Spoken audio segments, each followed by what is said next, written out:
ខ្ញ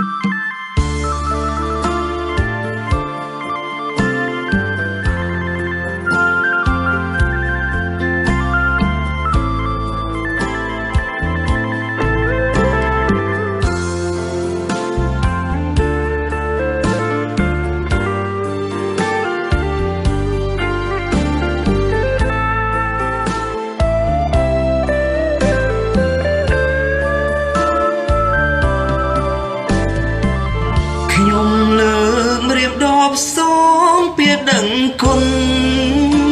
ដល់កងទ័ពខ្មែរពេកពុនគឺវីរៈជនដែលហ៊ានពលីចេញទៅប្រយុទ្ធមិនខ្លាចនឹងខ្សែជីវីទប់ទល់នឹងខ្មាំងជន់ឆ្លីចូលមកឆ្លៀនពៀនលើដែនខេមរាខ្ញុំចាំមិនភ្លេចពាក្យពេចន៍សំដីរហូតជីវិតខ្ញុំស័យមិនភ្លេចសំដីមានន័យខ្លាំងណាស់ជីវិតជូនជាតិចំណែកធាតុជូនមេត្តារូបកាយទុកជូនគ្រួសារពាក្យពេចន៍នេះណាជាមានអត្ថន័យទូពេលនេះមិនបាននៅលើផែនដីតែពិតជាមានដំឡៃស្លាប់ព្រោះទឹកដីពិតជាអស្ចារ្យបូជាឈាមស្រង់អង្គអាចមិនខ្លាចសោះណាមិនថយទូខ្សែសងខាមិនអោយសាសនាមកបំពេញបានការលះបង់នេះធំធេងពេកណាស់ខ្ញុំសូមលើកដៃសំពាំង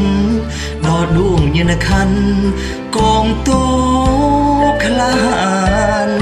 ការពីទឹកដីមិនខ្លាចរត់ចោលលៀនឋានកងទ័ពជួមុខក្លាហានរះបានសុខសាន្តរះពិតជាដឹងគុណ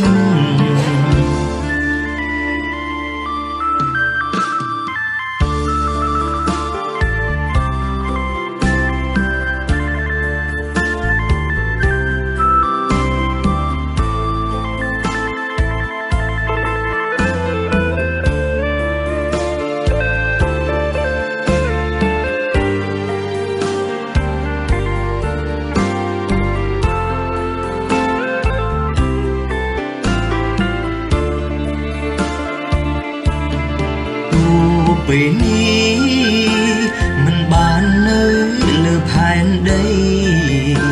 តែពិតជាមានដំឡៃស្លាប់ព្រោះទឹកដីពិតជាអស្ចារ្យបូជាឈាមស្រង់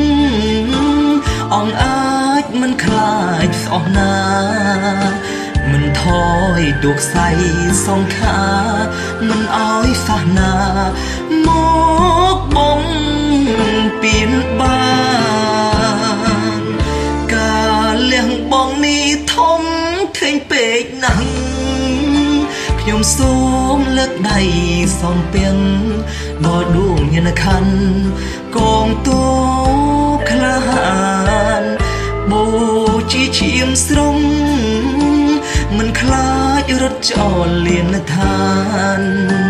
កងទ័ពជួមុខក្លាហានរះបានសុខសាន្តរះពិតជាដឹងគុណ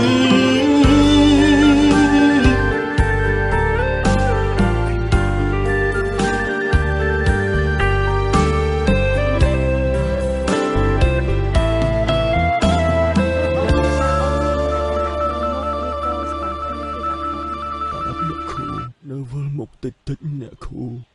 ចាអ៊ំ